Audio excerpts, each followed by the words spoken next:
9월 5일 새벽 만나 오늘 우리에게 주시는 하나님의 말씀은 창세기 35장 23절부터 36장 8절까지 말씀입니다. 제가 봉독하겠습니다.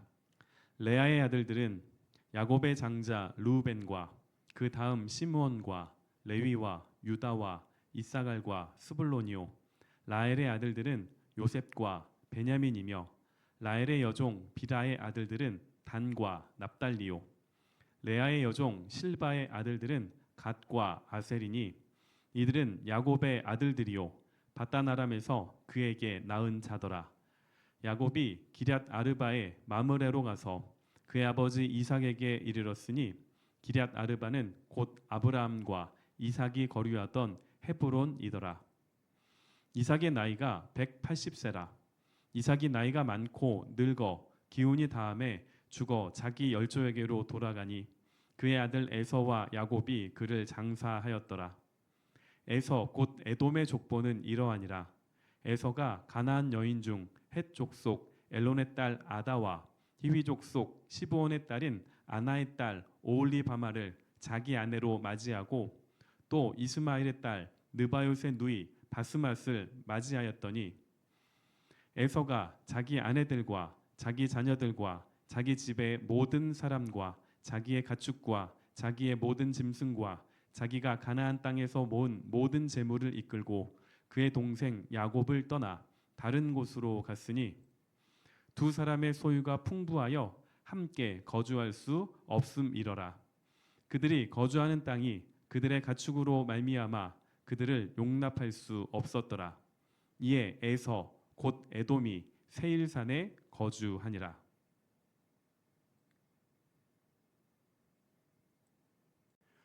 오늘은 순간의 선택이 영생을 좌우한다라는 제목으로 말씀을 나누겠습니다.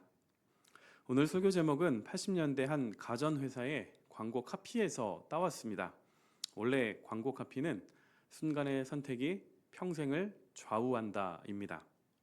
오늘 본문을 통해 살펴볼 것이 단순히 평생을 좌우하는 것이 아니라 영생을 좌우하는 것이기 때문에 이 평생을 영생으로 바꿨습니다. 오늘 우리가 본 이 본문 말씀에는 야곱과 에서가 나뉘어서 살게 된 그 이야기로 끝납니다. 이 이야기는 단순히 야곱과 에서가 따로따로 떨어져서 살았구나, 이것만을 말하고 있는 것이 아니라 그 안에 담겨 있는 의미를 살펴보아야 합니다. 오늘 묵상 본문은 내용상 세 부분으로 구분이 됩니다. 23절부터 29절까지는 야곱의 아들들의 목록이 나오고 27절부터 29절까지는 이삭의 죽음 이야기가 나옵니다. 나머지 36장 1절부터 8절까지의 내용은 에서의 족보입니다. 오늘 본문은 선택받은 자 야곱과 선택받지 못한 자 에서의 삶을 대조합니다. 먼저 야곱의 12 아들들의 이름이 나옵니다. 이 12 아들은 장차 이스라엘의 12지파가 됩니다. 그리고 신약에 와서는 12 사도로 이 10이라는 숫자가 연결됩니다. 또한 마지막 날 하나님 나라의 배경이 되기도 합니다. 하나님은 지금 아브라함에게 하신 그 언약을 신실하게 이루어가고 계십니다.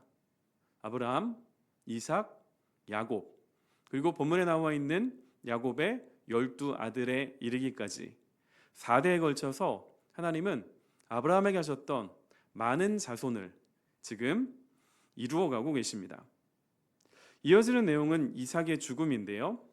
이삭은 약속의 땅인 가나안에 묻혔습니다. 29절은 세상을 떠난 이삭을 에서와 야곱이 장사했다고 말씀을 합니다. 이 말씀은 야곱이 도망자 신세로 하란에 가고 있던 28장의 베델에서 하나님께 기도하였던 그 기도의 응답이기도 합니다. 28장 21절에 가서 보시면 내가 평안히 아버지 집으로 돌아가게 하시오면 여호와께서 나의 하나님이 되실 것이오. 야곱이 하란으로 떠날 때의 출발지는 브엘세바였습니다. 그런데 하란에 머무는 20년이라는 시간 동안 아마도 이삭이 브엘세바에서 헤브론으로 이상한 것 같습니다. 하나님은 야곱의 걸음을 평안히 지키셔서 아버지가 있는 땅으로 안전하게 돌아왔습니다. 본문에 기록된 이 야곱의 삶의 기준은 언약입니다. 야곱은 하나님의 언약 아래에서 하나님께서 약속하신 땅으로 돌아왔습니다. 36장 1절부터는 야곱과 대조되는 에서의 이야기가 나옵니다. 우리가 새해가 되면 올해는 꼭 성경을 한번 읽으리라 다짐을 하지요. 그때 우리의 그 굳은 의지를 꺾는 것이, 우리를 힘들게 하는 것이 바로 족보인데요. 그 족보가 오늘 본문에 나와 있습니다. 그런데 이 족보의 내용 가운데에서 에서의 인생의 기준을 단적으로 보여주는 것이 두 군데 있습니다. 2절과 7절입니다. 2절에 보시면 에서가 가나안 여인 중 헷 족속 엘론의 딸 아다와 히위 족속 시브온의 딸인 아나의 딸 오홀리바마를 자기 아내로 맞이하고, 발음하기도 힘든 이름들이 나오지요. 여기에서 주목할 것은 에서가 아내로 맞이한 여성들 가운데에 가나안 여인, 그리고 가나안 땅에 거주하던 히위 족속이 포함되었다는 것입니다. 이들은 아브라함과 이삭이 금한 가나안 여인들입니다.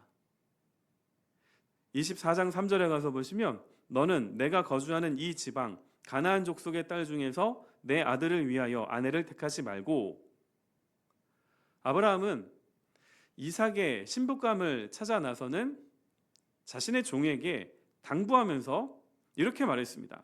가나안 족속의 딸 중에서 내 아들을 위한 아내를 택하지 말아라. 28장 1절에 가서 보시면 이삭이 야곱을 불러 그에게 축복하고 또 당부하여 이르되 너는 가나안 사람의 딸들 중에서 아내를 맞이하지 말고. 이삭도 야곱에게 가나안 사람의 딸을 아내로 맞이하지 말라고 했습니다. 그런데 본문에 나와 있는 에서는 할아버지와 아버지가 말했던 언약 공동체의 규범에서 이탈한 사람이라는 것을 우리에게 보여줍니다. 또 한 가지 7절에 가서 보시면 야곱과 에서가 나뉘어서 살게 되는 이유가 나옵니다. 두 사람의 소유가 풍부하여 함께 거주할 수 없음이러라. 그들이 거주하는 땅이 그들의 가축으로 말미암아 그들을 용납할 수 없었더라. 에서와 야곱이 떨어져서 살게 된 이유는 두 사람의 소유가 풍부하여입니다. 두 사람이 갖고 있던 가축의 수가 얼마나 많았는지 그들을 용납할 수 없었더라라고 말씀할 정도입니다. 결국 이 형제가 함께 살지 못하고 나뉘게 된 이유는 재산 때문에, 돈 때문입니다. 결국 이 문제로 인하여 에서는 약속의 땅을 떠나 세일로 이주합니다. 창세기에서 이와 비슷한 내용이 먼저 나온 것을 알고 계십니까?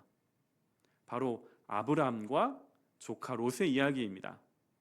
13장 6절에 가서 보시면 그 땅이 그들이 동거하기에 넉넉하지 못하였으니 이는 그들의 소유가 많아서 동거할 수 없었음이니라. 오늘 본문 36장 7절의 내용과 아주 흡사합니다. 아브라함과 롯도 소유의 문제로, 재산, 곧 돈의 문제로 나뉘어서 살았습니다. 롯의 선택은 소돔과 고모라였습니다. 그러면 성경에 이 유사한 이야기를 두 번이나 반복해서 기록되어 있는 이유가 무엇일까요? 이 선택과 선택의 기준이 불러온 결과를 성경의 독자들에게 보여주기 위함입니다. 롯의 자손은 모압과 암몬의 조상입니다. 에서의 자손은 에돔의 조상입니다. 모압, 암몬, 에돔. 이들의 공통점은 장차 이스라엘의 적대국이 된다는 점입니다. 이들은 역사 속에서 지속적으로 이스라엘에게 가시와 같은 역할을 합니다. 오늘 우리는 롯과 에서가 한 선택과 그 기준이 이상해 보이지 않습니다. 합리적이고 지혜로워 보이지 않으십니까? 그만큼 우리가 살고 있는 세상이 우리에게 속삭이고 있는 그 소리, 돈이 중요하다는 것에 우리도 물들어 있기 때문입니다. 그런데 재산, 곧 돈을 추구한 롯과 에서의 결말은 영원한 하나님의 언약과는 거리가 있습니다. 오늘 본문에서 이제 이삭이 죽고 그동안 야곱이 주인공이었던 이 이야기가 이제 야곱의 12아들들에게로 넘어가는 그런 이야기입니다. 하나님께서 아브라함에게 맺으신 그 언약을 신실하게 이어가시는데 계속해서 언약을 선택하고 언약 안에 있는 사람들을 통하여 하나님이 지속적으로 일하신다는 것을 우리는 본문에서 확인을 할 수가 있습니다.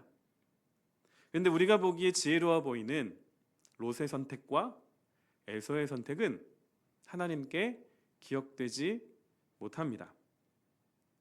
오늘은 어린이날입니다. 오늘 말씀은 자녀를 두고 있는 분들에게만 해당되는 것이 아니라 우리 모두에게 하나님께서 주시는 말씀입니다. 지금 나의 삶의 기준과 목적지는 어디입니까? 말로만, 머릿속으로만 하나님이 중요하다, 말씀이 중요하다, 언약이 중요하다 하는 것이 아니라 실제 나의 기준에, 나의 선택의 기준과 또한 내 삶이 걸어가는 그 걸음의 흔적이 하나님과 하나님의 말씀이기를 축원드립니다. 이 기준으로 인해 선택하는 그 선택이 오늘 설교 제목처럼 평생을 좌우할 것입니다. 우리가 그토록 바라는 우리의 자녀 세대들이, 우리의 다음 세대들이 하나님을 믿는, 예수님을 믿는 세대가 되도록 우리가 먼저 그런 삶의 걸음을 걸어가야 할 것입니다. 우리 모든 성도들이 함께 언약 안에서, 말씀 안에서 하나님의 나라를 위하여 함께 걸어가시기를 주님의 이름으로 축원드립니다. 기도하겠습니다. 하나님, 오늘도 말씀을 통하여 하루를 열게 하여 주시니 감사합니다. 주님의 말씀이 우리의 삶의 기준이요, 주님의 말씀이 우리의 삶의 목적지가 될 수 있기를 원합니다. 오늘 본문을 통하여 야곱과 에서의 나뉘어진 두 걸음을 살펴보았습니다. 하나님, 우리가 사는 이 세상은 하나님과 말씀이 아니라 돈이 전부라고 하는 세상입니다. 그러한 세상 속에서 우리가 잠깐 있다 사라질 이 세상의 것을 추구하는 인생이 아니라 영생의 삶을 추구할 수 있기를 원합니다. 하나님께서 아브라함에게 하여 주신, 말씀하신 그 언약을 이루어가고 계심을 우리가 믿음의 눈으로 바라보게 하시고 그 언약 안에서 그 말씀을 붙잡고 살아갈 수 있는 믿음과 지혜가 우리 모두에게 있게 하여 주옵소서. 오늘은 특별히 어린이날입니다. 우리 푸른나무 교회의 모든 어린이들을 하나님 축복하여 주옵소서. 하나님께서 각 가정에 선물로 허락하여 주신 우리 귀한 선물들을 하나님 함께하여 주시고 건강하게 하시며 지혜와 명철을 더하여 주시기를 원합니다. 무엇보다도 우리 어린이들의 마음 가운데에 하나님을 향한 믿음이, 예수님을 향한 사랑이 싹틀 수 있도록 은혜를 더하여 주옵소서. 어떤 그 선물들을 하나님께서 우리에게 맡기셨사오니 나의 자녀가 아니라 하나님의 자녀임을 알게 하여 주시고 그 자녀들에게 말이 아닌 삶으로 순간의 선택이 영생을 좌우한다는 것을 보여줄 수 있는 우리 모든 성도들의 발걸음이 되게 하여 주옵소서. 예수님의 이름으로 기도합니다. 아멘.